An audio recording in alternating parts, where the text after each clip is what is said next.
Yeah, and this actually segues me really nicely into the next thing I wanted to talk about, which is so it's this part of the recent history. Donald John Trump incited the erection. The erection? The erection. Yeah. That's Chuck Schumer saying Donald Trump incited an erection at the Capitol.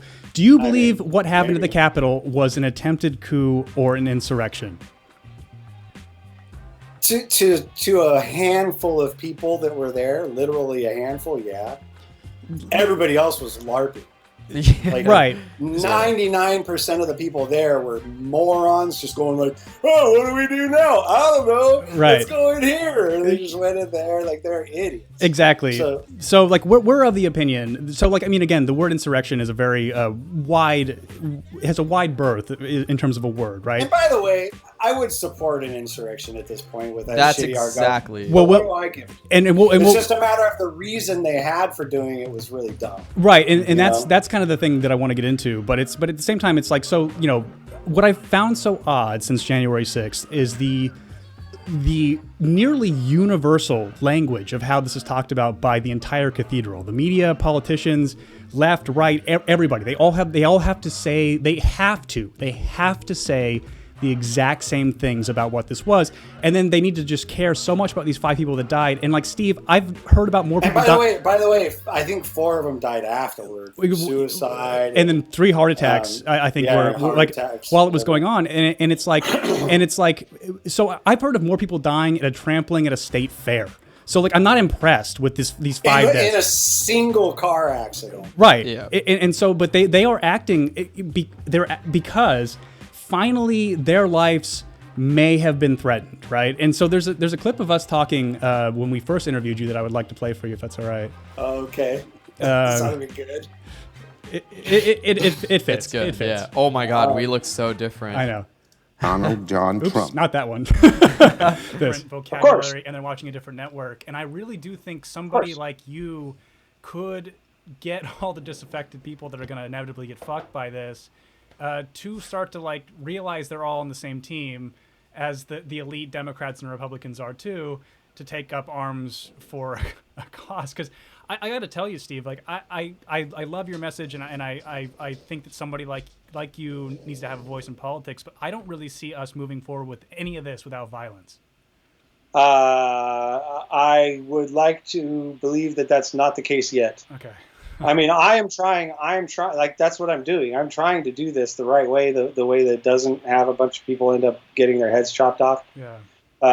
That's why I'm running for office. I'm trying to do it the right way. But this is not the last step if I don't make it. And if it proves impossible, there are other options. And those options, need to be held in our back pockets, to be perfectly honest, because I am a student of history. I love history. I read more history than of any subject. And this is a cycle that happens all the time. It always happens, all around the world, hundreds of years apart, different societies. Eventually the rich end up manipulating things. They end up controlling everything. The poor rise up and they kill them. Yeah. Well, I mean, yeah. I don't disagree with that sentiment that you just said there, and I assume you probably don't either.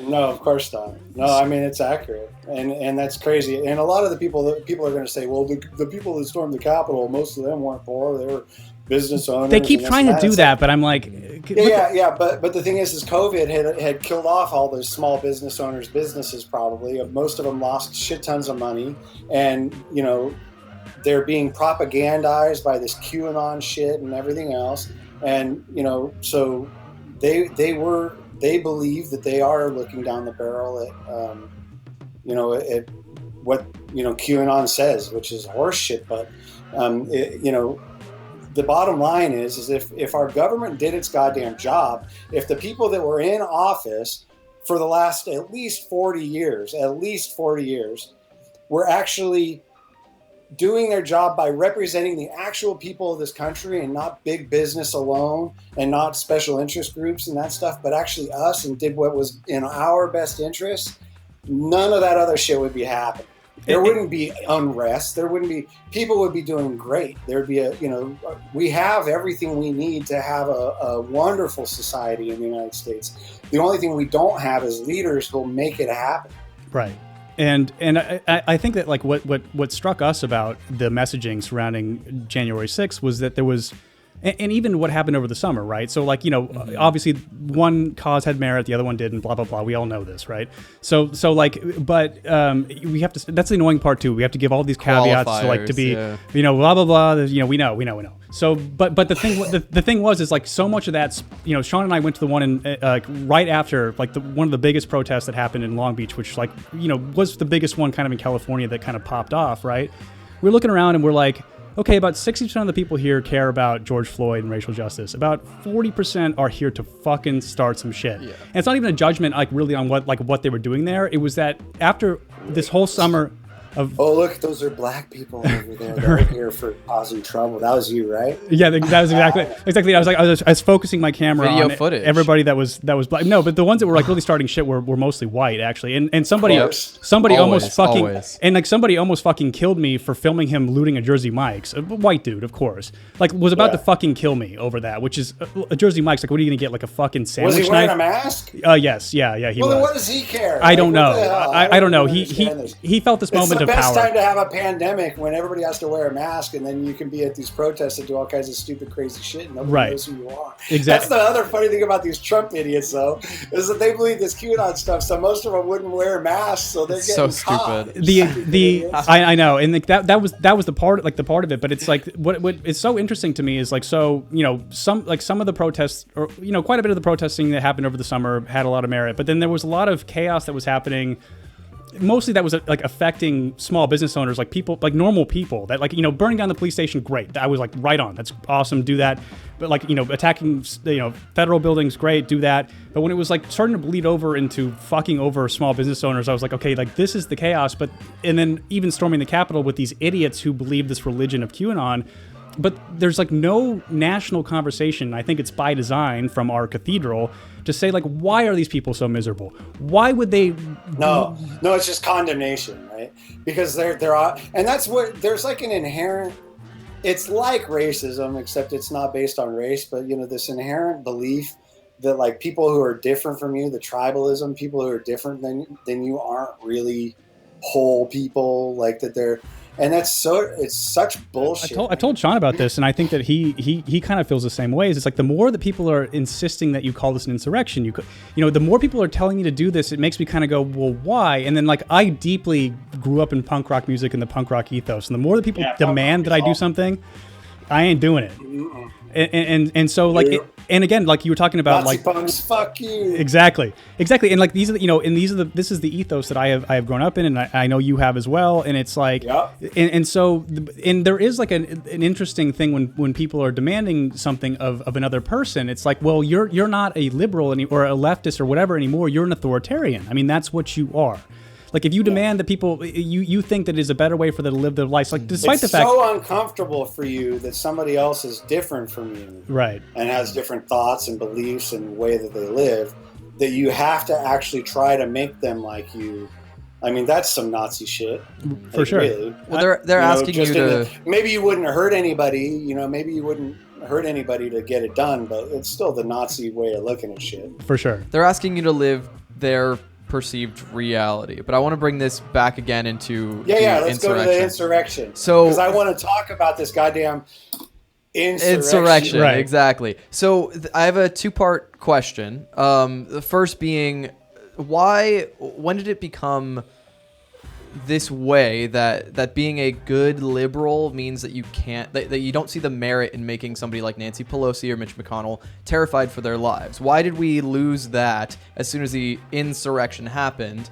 And two, how far do you think this kind of, how far do you think, like, what is the threshold to which we need to go so that our government actually works for us, instead of like rubber band theory where they come back with these draconian laws to end our privacy and our rights as human beings, like they're doing with basically new Patriot Acts after this insurrection? Yeah. Well, let me start with the first part. Mm-hmm. The first part was about repeat it again. The first part was, when did we lose this idea of making our politicians scared of us? Yeah. Like there's a famous, I believe it was a Jefferson quote where he says, something about people or government should fear their people, but not the other way around. Yep. And it's definitely the other way around here. They don't fear us, or at least they didn't prior to January 6th. They scoff at us. They sit in their ivory towers and they pass laws that help all their cronies and help themselves. I mean, the last set of gun laws a couple years ago that they passed in California, for example, right in the fucking law, they wrote into it that legislators and other government representatives are exempt. So, like, they can own the guns and have the guns and whatever, like, by law. Like, they wrote it into the goddamn law. But, the rest of us can't. It's just like, fuck you, man. Like, seriously. But that really is how they look at it. And that's how, at every level of government, the police departments only care that they get enough budget, that everybody gets to get a raise and gets all their health care and everything else. But they don't care about any of the other stuff, they just don't. And if they feared us, they would not act like that. No. They would not act like that. They would be grateful, because all the people need to do in this country, at least so far, is realize the power they actually have. Because they could vote in independents in every single House race if they want to, as long as there's somebody willing to step up to the plate and run. They could vote in independents or third-party candidates. They can do it. Yeah, I don't think the election system is perfect, but the cheating is usually in the margins. Like, they can't outright cheat people, I don't think, in general elections and stuff. At least not at the scale that would be necessary to overcome a popular movement where people would actually decide that they're voting those parties out. But the people have the power. They have that power, and then they have the backup power of the Second Amendment, and that's what it's for. Like, people get really offended when you point that out, but God damn it, that's what it's for. It's the people that wrote the Second Amendment and passed it into law had just finished fighting off a foreign, or their own country. It was their own country. They fought off their own government to create a new government here because they didn't feel like they were being represented by the people in England. And that's what they had just done. And then they're like, you know what, we should make sure that the people can have guns still after this, because who knows what's going to happen with this experiment where we're trying to put together. And we want to make sure that people always have the ability to reestablish a government that they believe works for them, And so that's what the Second Amendment's for. And it always cracks me up a little bit because the conservatives, the people that storm the Capitol, are always the guys talking about, and they'll bring up exactly what I just said, talking about that the Second Amendment is to defend yourself from tyranny and government. But then the one thing that finally gets them over the top is they have to wear masks in public. Like, it wasn't the Patriot Act, right, that violated 7 of the 10 amendments to the Bill of Rights. It wasn't endless foreign warfare. It wasn't the mistreatment of Americans at every level by our government, from mass incarceration to, our healthcare system, if you want to even call it that, and on and on and on and on and on, right? The constantly lowering wages. Wages are going down and benefits are going down and hours are going up and profits are going up. And fewer and fewer people have any extra money. And it was the masks. The masks were the thing that really that set you guys off and made you decide you had to storm the Capitol. Is that they made you wear masks, and then you actually believed a con man that told you that he actually won the election, which, unlikely. Yeah. Like, there was probably cheating, but there's no way they could have cheated enough to get that many votes, I don't think. The reason why I do have some empathy for those people is because my attitude when Trump launched this campaign about how the election had been stolen from him or whatever, was basically filing lawsuits to just look over the votes. And we had implemented a style of voting that we have not really used in at least my lifetime at this mass kind of scale. And so the idea of it being investigated was not really that big of a deal to me. I'm like, all right, we'll take a look at it and he'll still lose, right? But it was this massive media consternation about how horrible it was that they were doing this. And so I think these people who are kind of simple got super gaslit into like, oh, our conspiracy is true, because why would they be acting like this on a completely universal, like in a completely universal way, unless they were really trying to hide something, you know? Well, they are trying to hide something. They're trying to hide that you know, the government, the people that we have as representatives of ourselves, the people that we elect to represent us in Washington, D.C., they should be accessible to us.